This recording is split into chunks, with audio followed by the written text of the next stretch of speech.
Hey everyone, today we'll be talking about the Poco F8 Pro. This is the younger brother ng bigger, badder, and really a monster of a phone, the Poco F8 Ultra. Kung di nyo pa napapanood yung full review natin ng Poco F8 Ultra, available na po yan, dyan ililink natin.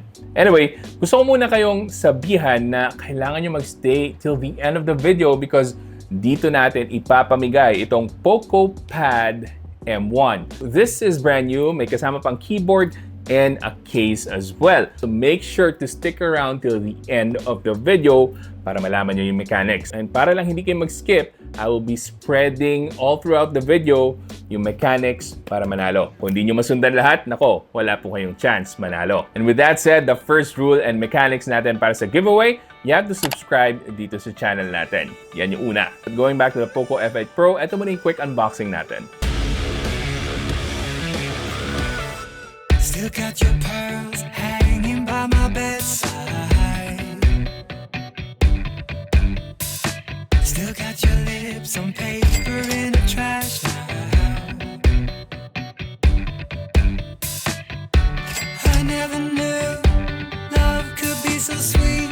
I never knew it would sting. I never knew love like this would leave me in pieces.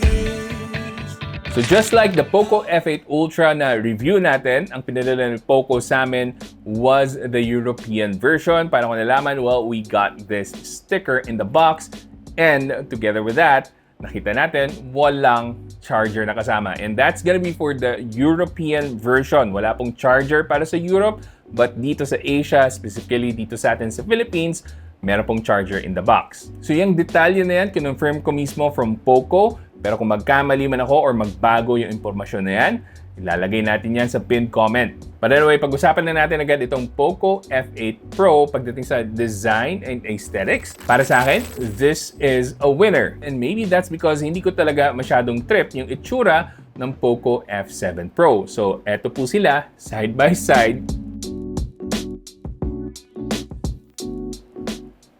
What do you guys think? Alin ang mas maganda para sa paningin nyo? I always say beauty is in the eye of the beholder. So, para sa akin lang naman, ito yung mas maganda.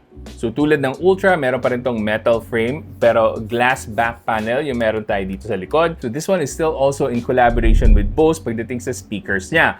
It's not gonna be as good as the Poco F8 Ultra, but this is good enough compared to the competition. And I did compare the F7 Pro with the F8 Pro pagdating sa speakers nila, and surprisingly, medyo mas malakas ng konti yung speakers nitong F7 Pro. Pero ang sinasabi ni Poco and ni Bose, it's not all about how loud the speakers are, it's about how accurate and how well tuned yung speakers niya for voices and for other things as well. So they're claiming mas properly tuned yung sound ng speakers nito. I'm not sure how accurate that is. Wala akong pang-test ng sound mismo. I just go by what I hear, and based on loudness, again, mas loud yung F7 Pro, but not by much. Maganda pa rin naman talaga yung tunog itong Poco F8 Pro. But enough talk of the speakers. Pag-usapan naman natin next yung display nito because this really has great looking displays. So, naka 120Hz to na AMOLED display. Hyper RGB pa rin yung tawag nila. It's almost the same quality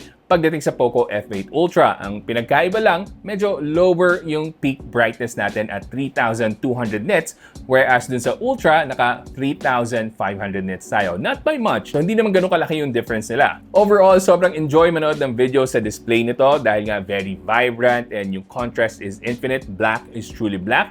And whether you're watching YouTube or maybe even on Netflix, may enjoy nyo, lalo na't naka-widevine level 1 na to. That means full HD resolution ang makukuha natin, and also, meron tong Dolby Vision activated na out of the box. Now, there are some minor things missing dito sa display ng Poco F8 Pro na meron dito sa Poco F7 Pro, and that is the AI image engine. Surprisingly, wala siya sa Poco F8 Pro. I'm not sure if an update is gonna be able to fix that. pero meron yon dito sa Poco F7 Pro. And also, there's no option to change the screen resolution para dito sa Poco F8 Pro, whereas available rin yon dito sa Poco F7 Pro. But overall, I really like the display on the Poco F8 Pro. Hindi kayo mabibitin. Flagship level yung quality nito. What else do we look for if we are trying to buy a flagship phone? Well, of course, susunod dyan is the performance. So this one is already equipped with an upgraded chipset, the Snapdragon 8 Elite. Now, just a reminder, the Poco F7 Pro had the Snapdragon 8 Gen 3, and now we're fully upgraded to the Snapdragon 8 Elite. And yung Snapdragon 8 Elite was equipped on the Poco F7 Ultra, and it's trickled down here. So binaba na nila dito. And that just means we get more performance out of a phone that's priced closer to the mid-range talaga. So when it comes to benchmarks, pagdating sa Antutu version 11, nakakuha tayo ng 3 million points. But that's just half of the story. Let's go straight to the actual performance. So Wuthering Waves and Genshin Impact, medyo toasty siya kung isasagad nyo yung graphical settings natin. So you can see here sa Wuthering Waves, nasagad natin sa Ultra yung overall quality and naka 60 FPS. So dito, pumapalo at around 45 degrees Celsius yung pinakamainit na nakuha kong temperature. Pero the good thing about this is that kaya niya pa rin i-sustain yung magandang performance. So wala akong nakitang frame drops even though medyo matagal-tagal na akong naglalaro at around 1 hour. Medyo toasty lang talaga siya, so I would highly recommend that you get a phone cooler if you are gonna max out yung performance nito sa mga AAA games. Sa Genshin Impact, it's the same thing. Umaabot ng around 44 degrees Celsius naman.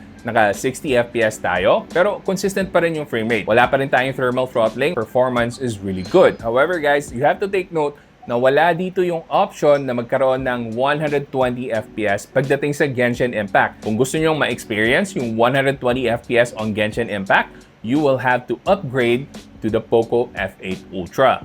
But nonetheless, this is a beast of a gaming phone. Maganda talaga yung overall performance.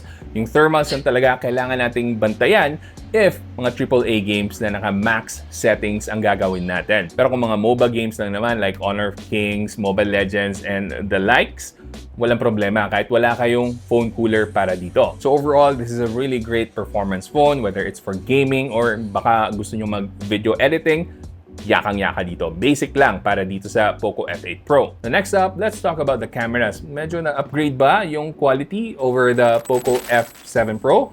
I would say, overall, medyo may konti namang improvements. Yung main camera niya, mas makulay yung photos na pwede nating makuha compared to the Poco F7 Pro. And meron tayong upgrade na may telephoto lens na tayo at 2.5 times. That's way better than not having a telephoto lens at all. Yung selfie camera niya is still almost the same. Di ganun kaganda yung quality ng photos na makukuha natin. Pwede na, overall. Yung selfie video naman is still stuck at 1080p 60 FPS. If you want to get 4K on a Poco phone na selfie, you have to upgrade to the Poco F8 Ultra. Pero ang maganda naman dito is that we have 4K 60 FPS na very smooth para sa video recording ng rear camera natin. And this can also go up to 8K 30 FPS.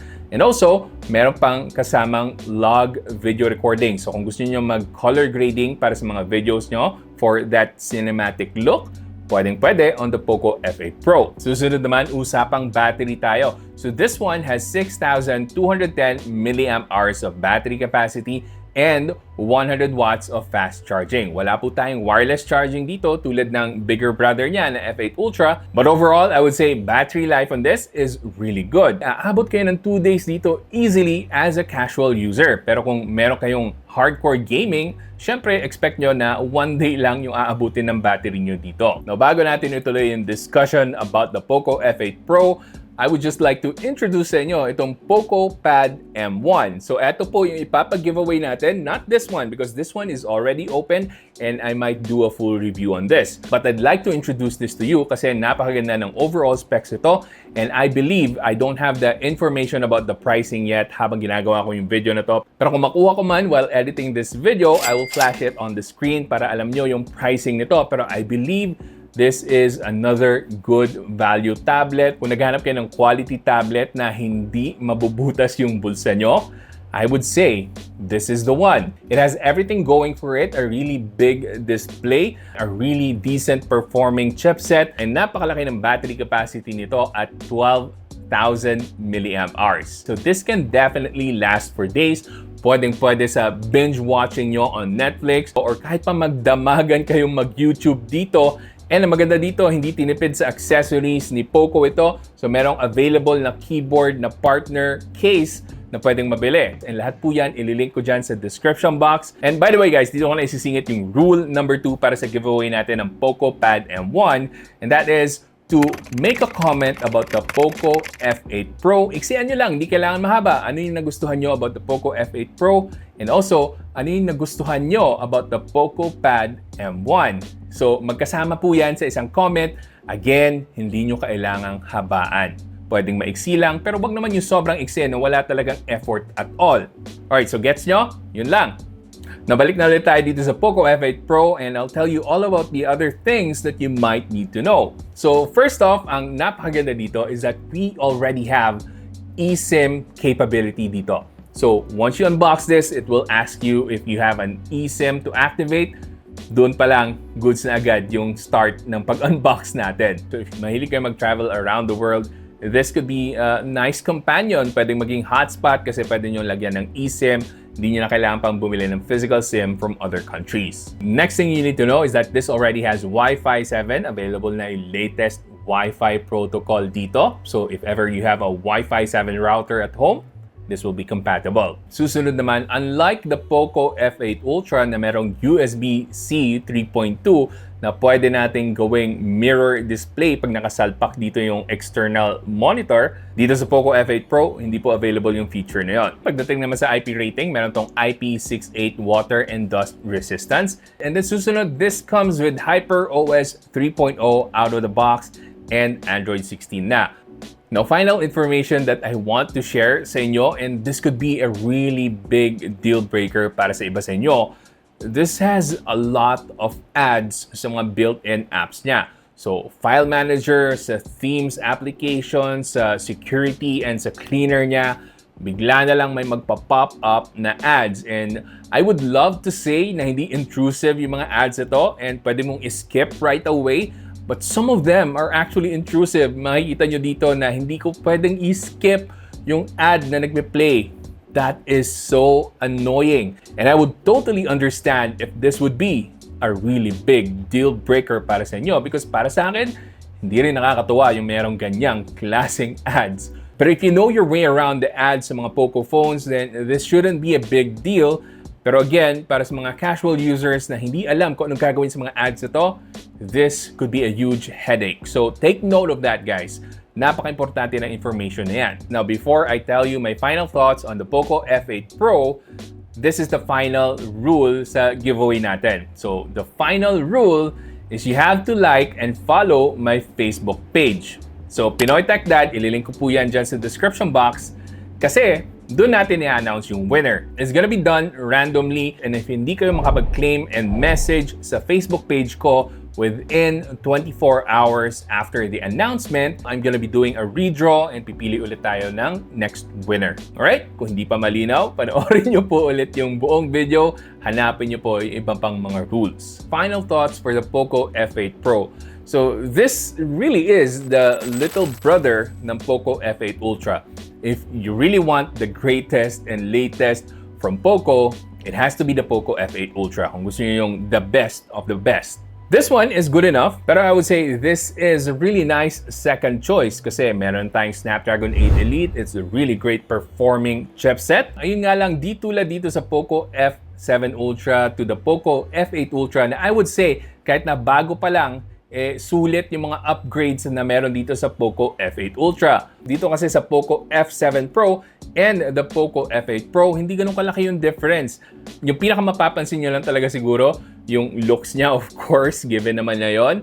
And also, yung performance ng Snapdragon 8 Elite over the Snapdragon 8 Gen 3. But other than that, I don't think it's worth upgrading if you are coming from the Poco F7 Pro. And may nawala pang feature sa display nito yung AI image engine. But with that said, overall, meron pa rin naman tayong mga improvements with the Poco F8 Pro. So this would be a really nice upgrade if you are coming from something older than the Poco F7 Pro. Actually, yung Poco F6 Pro, pwedeng-pwede pa rin. I wouldn't recommend na mag-upgrade na kayo. Poco F5 Pro, pwede nyo nang i-consider itong Poco F8 Pro. Kung naka-Poco F4 Pro pa kayo, for sure, ramdam na ramdam nyo yung upgrade dito sa Poco F8 Pro. So hopefully nakatulong itong video na to sa pagde-decide nyo on whether to get the Poco F8 Pro. And kung nakatulong man, ano ba yung mag-like, comment, and subscribe na rin kayo dito sa channel natin. And kung gusto mo pang manood ng mga videos ko, may mga ililink po ako dyan. Panigurado magugustuhan yung mga yan. Hanggang sa susunod, ako nga pala ulit si Janus ng Pinoy Techdad. Kita-kita ulit tayo. Oh,